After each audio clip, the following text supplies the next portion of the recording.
temporada do Ambiental Podcast. Estavam com saudades, né? Pois é, hoje a gente tem uma novidade. Dr. Alberto não participa mais dessa temporada e a gente tem a convidada especial de hoje, que é doutora Samira Daoud. E aí eu vou passar a palavra para ela fazer as considerações, né, iniciais e receber o nosso convidado, um ilustríssimo convidado. Então, pessoal, agradeço à professora Robéria por esse convite e vamos aqui, né, iniciar o nosso podcast, o Ambiental Podcast, com a entrevista do nosso ilustre, querido amigo profissional, doutor Eduardo Matos, que vai estar aqui conosco hoje, né, para nos brindar, né, nos presentear com tantas informações e com tanto conhecimento a respeito do novo licenciamento ambiental introduzido pela Lei 15.190 de 2025. Boa noite, doutor. Boa noite, professoras Robéria e Samira. É uma honra estar aqui para a gente fazer esse bate-papo sobre o direito ambiental, seus desafios, seus problemas e o grande caminho que o século XXI aguarda nesse descaminho ambiental. Eu acho que esse é o grande tema do momento. Perfeito. Muita polêmica, a gente percebe muita polêmica em termo, muita polêmica e muita falta de conhecimento. Eu digo isso, né? A gente é como se tivesse um extremismo, ou ela é boa ou ela não é boa. O que é que você pensa a respeito dela? Tem algum ponto que você acha temerário? Tem algo que realmente ressalta os olhos e nos preocupa? Tem. Veja, toda lei, e seja qual for toda regulamentação, ela tem pontos positivos e pontos negativos, né? Então, veja, a Lei 15.190, ela traz uma coisa que a gente adotou na Lei de Aracaju, na 4.514 do licenciamento, que é o licenciamento único. Por quê? Porque o licenciamento era previsto, digamos, um restaurante ou um pequeno bar que funciona numa praça, ele tem que fazer o licenciamento ordinário. E no fundo não era justo, era porque era alimentação. Então nós colocamos na Lei de Aracaju que ele podia ser único, devidamente fundamentado, por ser um estabelecimento de porte pequeno, sem grande. Isso a 15.190 traz. Veja, há um aspecto que o lado ambientalista, há um conflito dos ambientalistas com o lado produtivo. Às vezes a demora no licenciamento, isso é um aspecto, a gente tem que olhar os dois lados. Mas o que me preocupa, porque há um movimento geral de desregulamentação da área ambiental. E isso me preocupa. Porque, vejam, o cenário mundial e o cenário local é de degradação. Então, agora, estão aprovando, falta agora a segunda parte no Senado, que não pode mais fiscalizar por imagens do INPE, né, imagens de satélite. Poxa, eu posso citar uma pessoa num processo por WhatsApp. Eu não posso usar a imagem do INPE, que é um órgão oficial, que tem a captação oficial numa prova para gerar uma multa administrativa.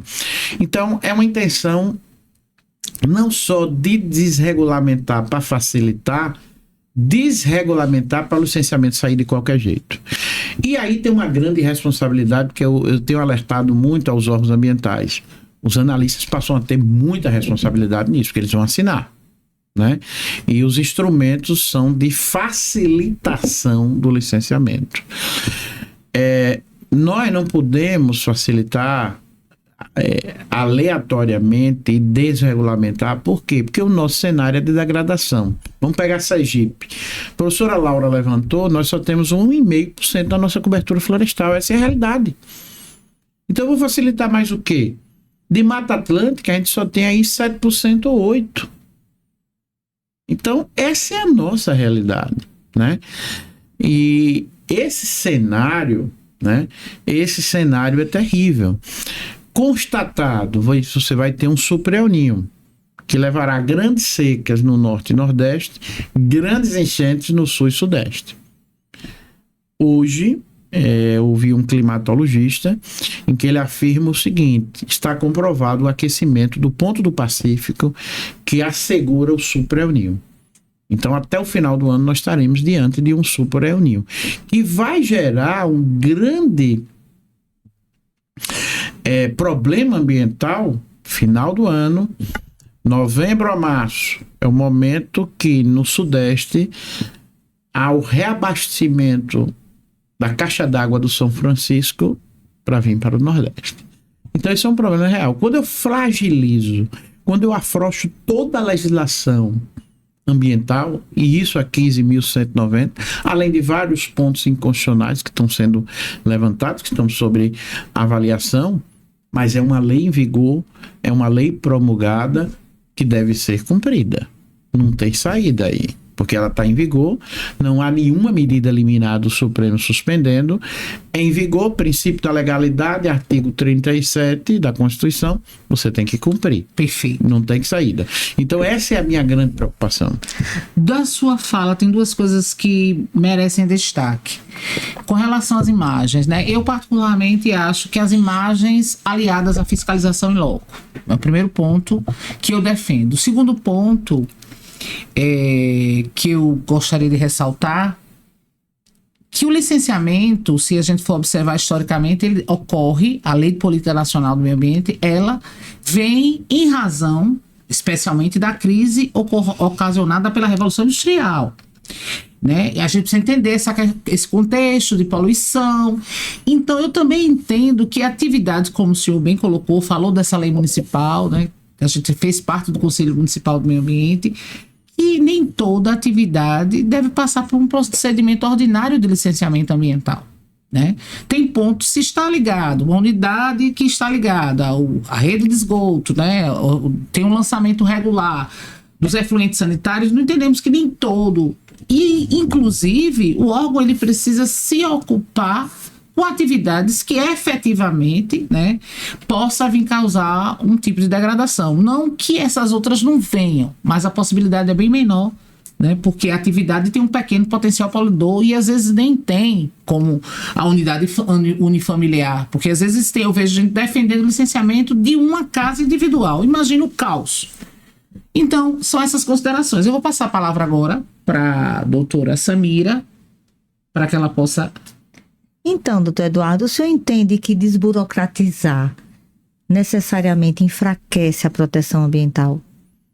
Não, desburocratizar não. Eu fui secretário do Meio Ambiente e o bom disso é que eu tenho a visão dos dois lados. A visão do fiscal e a visão do executivo. E eu entendo, veja, a gente tem que observar, como eu dava esse exemplo do licenciamento único. Você tem aspectos no licenciamento que precisariam uma ordenação, digamos, mais simplificada, sem afrouxar o controle. Roberto, eu concordo quando você diz assim, a imagem com a fiscalização em loco, mas não é proibir a imagem. O projeto quer proibir a imagem. Você faz a imagem, dá o contraditório direito de defesa e você pode pedir que seja feita a fiscalização em loco. Né? Agora, pode ser um lugar que seja de difícil acesso, então a imagem vai funcionar. Por quê? Porque há também, apesar dos satélites hoje terem uma aproximação, você tem casos de erros de imagem. Né? Exatamente. Então, vamos lá. Mutatis mutandis. É a mesma coisa, você faz uma ultrassom de imagem. Pode dar um resultado, quando o médico opera que chega lá, é outra coisa.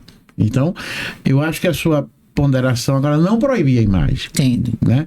Eu acho que aí tem que ter uma ponderação.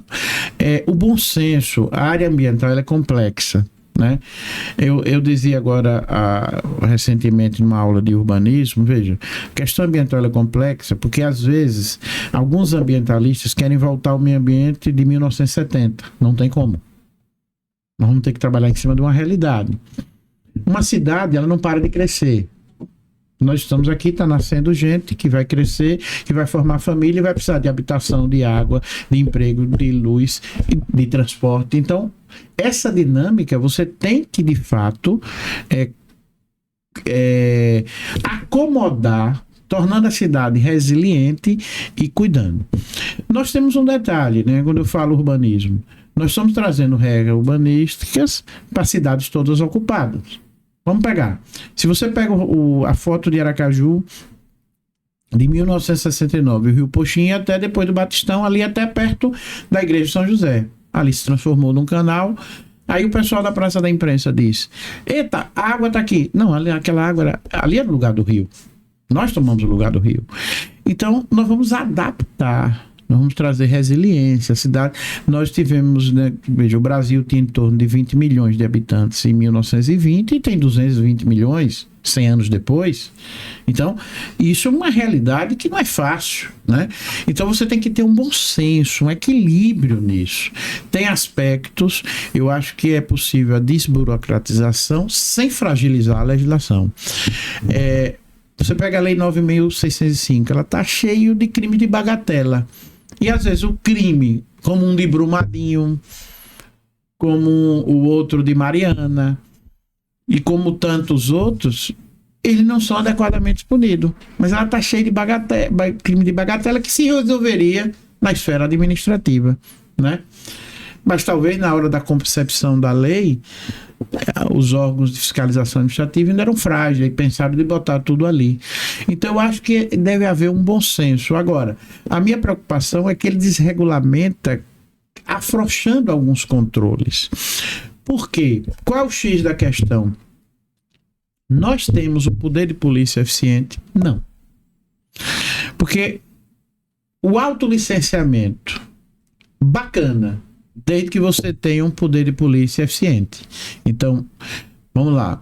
20 pessoas se autolicenciaram nesse mês. Eu fiscalizei 5. Então, vamos lembrar de Aureliano Cláudio Fragoso. O que intimida é a certeza da pena, não a intensidade dela. Então, eles estão fiscalizando. Eles pegam 5 e fiscalizam. O que acontece? Todo mundo vai se autolicenciar, ninguém vai fiscalizar, só vai fiscalizar quando der um dano. Esse é o grande problema da lei. Ou quando vai renovar a licença. Ou quando vai renovar a licença. Exatamente. Então, esse é um dos graves problemas da lei. Veja, eu fiquei muito satisfeito quando eu fui para a posse dos concursados da DEMA, porque eram 40 anos, né? Isso. Quando eu assumi a SEMA e fui convidado pelo saudoso e amigo João Alves, eu disse: eu quero carta branca. E a primeira coisa é o concurso, e vão ser 64, porque a peça é importante. É você ter o concursado, né? A Imurb hoje não tem um engenheiro concursado. Então isso fragiliza os órgãos. Eu vim em Cuiabá, se João Alves, como ele adoeceu, mal de Alzheimer e não ganhou a reeleição, mas eu tinha um plano, se tivesse continuado, que eu vim em Cuiabá. Cuiabá tem a Secretaria de Controle Interno. O que é que eles fazem? Eles têm uma fiscalização que reúne agente de trânsito, meio ambiente, obras, vigilância sanitária, todos os setores do município, e saem na rua fiscalizando todos os empreendimentos. Resultado, eles tinham um índice abaixo era 0,5 de obras irregulares. Então, o autolicenciamento, bacana, como tem lá na lei, desde que tivesse o poder de polícia preventivo. Não tem. É a mesma coisa da vigilância sanitária, que é que eu digo: escolha 3 bares e 2 restaurantes por semana e fiscalize. Vai todo mundo se enquadrar, porque a notícia vai espalhar. Fiscaliza? Não. Perfeito. Então, esse é um entrave que eu acho. Você desregulamenta e deixa em aberto o caminho. Infelizmente, alguns setores produtivos, e no Brasil é isso, acham que produzir sem regras ambientais é bacana. Primeiro, não vende para o exterior. Então, hoje o europeu e o americano, para ele pegar o caminho internacional, ele já coloca ali os padrões ambientais. Ele não produz sem um padrão ambiental, porque ele sabe que não vende, não sai. Nós ainda teimamos nisso. É interessante um fato: quando o presidente Jair Bolsonaro assumiu, que botou, no meu entender, o pior ministro do meio ambiente de toda a história do Brasil, o senhor Ricardo Salles, que trouxe 600 agrotóxicos para o Brasil e ninguém sabe disso, e foi numa mercearia em São Paulo comprar produto orgânico, ele não queria comer dos agrotóxicos que ele liberou, né? E desregulamentou tudo. Eles iam acabar o Ministério do Meio Ambiente. A Tereza Cristina, que era ministra da Agricultura, foi o presidente: não acabe. Se o senhor acabar, um produto brasileiro não será mais vendido na Europa. E aí ele recuou. Foi assim que o Ministério do Meio Ambiente não foi extinto, né? Então, hoje a questão ambiental ela tá. Agora, eu concordo, você tem que ter, vamos lá, eu vou dar um exemplo aqui: renovar uma carteira de habilitação no padrão antigo. Aí chega lá, aí diz: o senhor tem que trazer uma fatura ou do telefone. Mas o telefone é uma empresa privada. Eu declaro imposto de renda, eu tenho um carro licenciado, vocês mandam para mim um boleto, é só puxar no sistema. Eduardo Lima de Matos existe, tem carro licenciado, tem o endereço dele. Não precisa comprovante de nada. Para que essa burocracia? Aí essa burocracia desnecessária que a gente tem até hoje é que eu acho que é terrível nisso. Né? Então você pode e algumas atividades podem ser simplificadas. Agora você tem que melhorar o poder de polícia, né? Quer dizer, a vinda da SEMA, quer dizer, qual era o problema da DEMA? A DEMA assumia Aracaju, mais 74 municípios, ela não tinha corpo para isso, né? A vinda da SEMA, hoje eu fui pesquisar recentemente, tem mais de 20 mil estabelecimentos licenciados que funcionavam no passado sem licença, porque eram pequenininhos, não dava para a DEMA, pegava o grande, o posto de gasolina, o petróleo, e aí você ficava nisso. Então, eu acho que a simplificação, né? Eu tenho um exemplo interessante, né? Para vocês, eu até dou um conselho. É interessante vocês entrevistarem aqui o secretário de Meio Ambiente e Socorro, Alan Marques, que ele foi de Lagar, ele criou um sistema de licenciamento online que dá ao promotor o acesso ao sistema, ele se livrou de estar recebendo requisição, o promotor entra lá, vê os documentos todos e captura. Interessante. Pronto. E agora em Socorro, eu estava semana passada, ele criou o Socorro Gel. O que é o Socorro Gel? Um mapa onde ele tem tudo ali. Todo o plano diretor ali, todas as obras, todo drenagem, rua, local de interesse social, obras, fiscalizações do Ministério Público, fiscalizações judiciais, fiscalizações feitas pela municipalidade. O fiscal já recebe a fiscalização por dia no sistema dele. Quando ele abre, o sistema dá a rota. O lugar fiscalizado aí já dá a rota certinha. Então ele tem Socorro Gel, todas as informações. Então eu sou empreendedor, vou fazer o Minha Casa Minha Vida em Socorro. Eu entro no Socorro Gel, olha, meu empreendimento vai ser aqui. A rua não tem pissarra, não tem drenagem, a rua de pissarra não tem drenagem, não tem esgotamento, eu sei todas as informações, ele está alimentando com tudo. Eu disse a ele, isso é o sonho de qualquer gestor. É interessante vocês entrevistarem ele com o sistema aberto aqui, porque isso é um exemplo. Barra, Itabaiana, vários municípios, ele doou o sistema de licenciamento que está sendo aplicado, que dá uma agilidade no sistema. Eu acho que isso é importante, né? Falando de sistema, vou passar a palavra para você, mas antes eu vou fazer uma ressalva. Todo recurso que eu protocolizo junto ao TRF, eu preciso juntar as imagens da área que está judicializada. Não sei que formato é KML, acho que é KML, né? KML. Não tem, eu não protocolizo se eu não juntar. Já é uma forma de monitorar o que está sendo judicializado, isso para dados, né, para controle. Eu acho muito interessante. Samira, pode fazer alguma... Então, esse sistema, como o doutor Eduardo falou, é o sonho, né, de todo gestor. Né? E com certeza isso vai impactar diretamente, não só no licenciamento, como na fiscalização, como nas autuações, né? E consequentemente o panorama, né, geral de toda a situação ambiental dentro do, não só dentro das cidades, como dentro do estado como um todo. E falando nisso, doutor Eduardo, a gente sempre fala dos problemas da lei, né? Nós sempre focamos muito no problema. Mas, fazendo uma análise aqui, o que é que o senhor ressalta dessa nova lei de ponto positivo? Que a gente acho poderia... que o licenciamento único é um ponto positivo.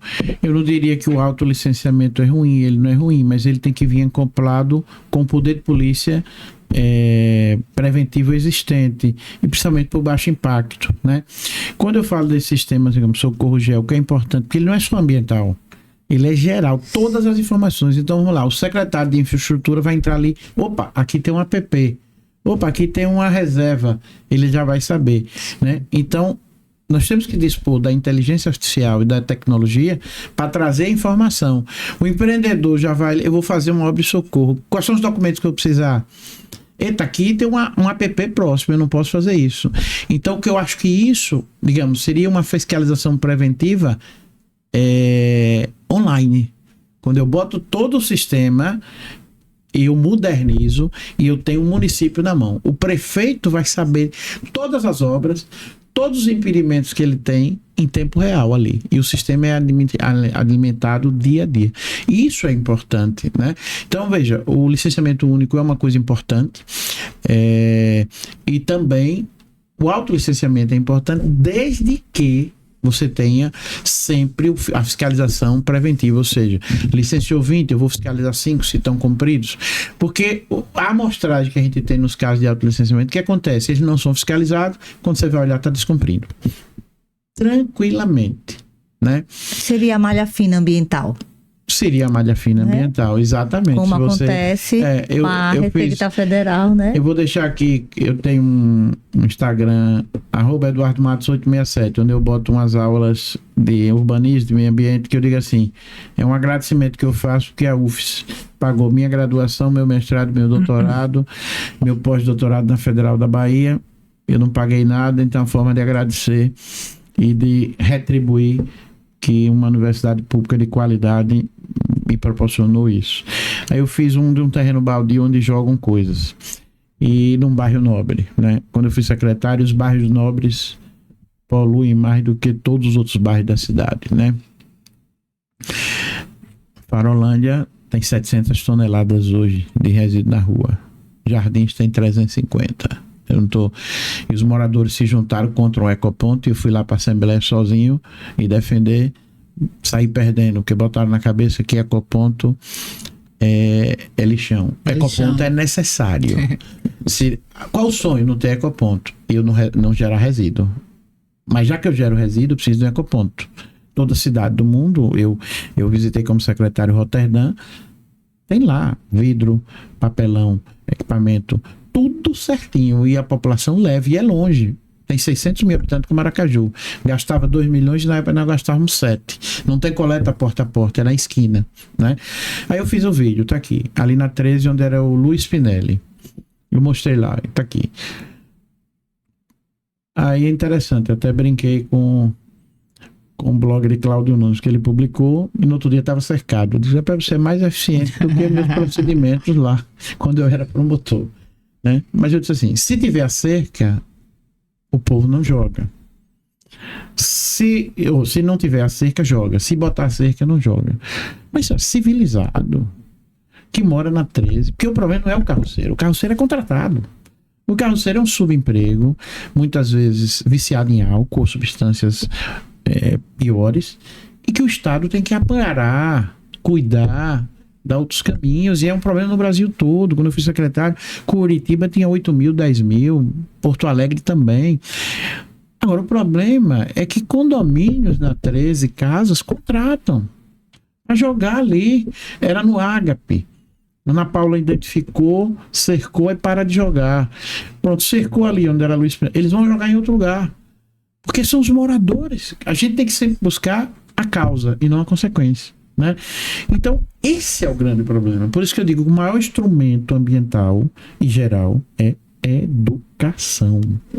Não tem saída. Não tem. É o que eu falo sempre. Toda vez que me convidam a palestrar, eu tenho que falar da educação e conscientização ambiental. Está lá, no artigo 225 da Constituição. A gente fica muito preso ao CAPT. Eu fiz outra filmagem na Farolândia, onde tem pessoas que eu passo sempre que moram lá perto, onde era uma praça projetada, começaram a jogar. Na época, o promotor convenci Luiz Roberto Insuba, ele ia fazer um ecoponto.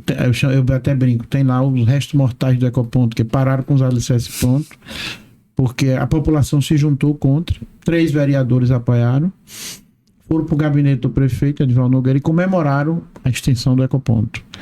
Aí tem lixo lá todo dia, colchão, geladeira e o trator pegando. E eu fiz um podcast que repercutiu um vídeo no meu Instagram. Eu disse, os letrados daqui foram contra o ecoponto. Fizeram assembleia, protestaram, mas ninguém se indigna com o lixo aqui na rua. Aí entraram, não, vocês botam e não venham discutir porque eu tiro foto. Eu tenho as fotos, nós tiramos foto de onde vem, levantamos. Agora a Insub está para colocar câmaras com som. Na hora que o cara estiver jogando, olha, o seu carro está filmado, você está infringindo a lei tal e vai ser encaminhado ao Ministério Público. Eles estão licitando, né? Vai ser um caminho. Veja, quando o João Alves fecha o o lixão do bairro Santa Maria, conhecido como lixão da Terra Dura, surgiram em Aracaju 1.800 pontos de descarte na rua. Que todo mundo jogava lá, não queria pagar. Não se quer pagar R$200. Ele compra o piso porcelanato de 1.000 e tanto, mas ele não quer pagar a caçamba estacionária para jogar o resíduo. Essa é a realidade. Naquela época se gastava 1.200.000 por mês. Eu disse, está aqui, prefeito. 14 milhões por ano, 56 milhões em 4 anos. Quanto dá para fazer? Então a questão do resíduo é uma questão também de economia, né? Então essa é a dificuldade, família. A lei traz alguns instrumentos, mas você precisa ter um instrumento, digamos, de fiscalização preventiva para estabelecer, né? E será que a intenção é desregulamentar para facilitar ou para desburocratizar? A gente tem que enfrentar isso. E os técnicos têm uma responsabilidade muito grande, porque eles vão ser responsáveis por aquilo que liberarem. O gestor pula fora e o técnico passa a ser o responsável. Isso eles têm que estar atentos também. Perfeito. O bate-papo tá maravilhoso, é muito conhecimento, mas o nosso tempo, ele é curto, né? E aí, assim, você quer fazer alguma consideração? Então, Porque hoje é o primeiro dia da doutora Samira, né? Aqui do lado de cá, ela já esteve do lado de lá e agora ela divide comigo esse espaço. Então, doutora, tem alguma... Então, doutor Eduardo, qual a mensagem que o senhor gostaria de deixar para nossos ouvintes, né? Em termos de conscientização ambiental e de educação ambiental, se o senhor tivesse que resumir em uma frase, né? Eu vou deixar a seguinte mensagem, veja. O negacionismo atinge o meio ambiente e as vacinas em pleno século XXI. Né? Vacinas que tirou a gente da coqueluche, da varíola, do sarampo, né? Da Covid, eu tomei 9. Aí eu sempre faço um eco com o doutor Souza, ele diz, quem tomou a vacina da Covid está com o coração protegido, tem menos AVC e menos infarto. Mas a opinião é contrária, inclusive advogados, colegas que não tomam vacina. É a mesma questão ambiental. Veja, o tempo está curto. Se previa que só em 2050 a gente aumentasse 1,5 graus. 2030 já está em 1,5 graus. A COP21 de 2015 em Paris foi a mais exitosa. Nada foi cumprido até a data de hoje, 11 anos depois. Nada. Não se fez nada. E o clima subindo. Se prevê que em 2050 2 graus. Isso altera todo o equilíbrio planetário. O planeta é um sistema vivo, interage. Independente do avião, o vírus vai rodar o mundo, o desequilíbrio vai rodar o mundo. Então, a mensagem que eu digo, não temos plano B, só temos uma terra, temos que cuidar dela, é a nossa casa comum. E o caminho é a educação, ele é demorado, mas é o caminho. A lei punindo nós já temos muito, nós temos a melhor lei do mundo e não resolve. Nós temos que educar, conscientizar as pessoas. Não tem plano B. Se a gente continuar destruindo, 97% da água é salgada, 3% doce, a gente só bebe 1% acessível. E nós jogamos geladeira, televisão dentro da água. Então, minha mensagem é o seguinte, se conscientize.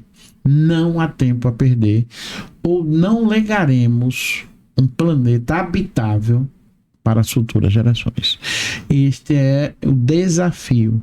Eu estou há 44 anos no MP, 36 na UFES, lutando.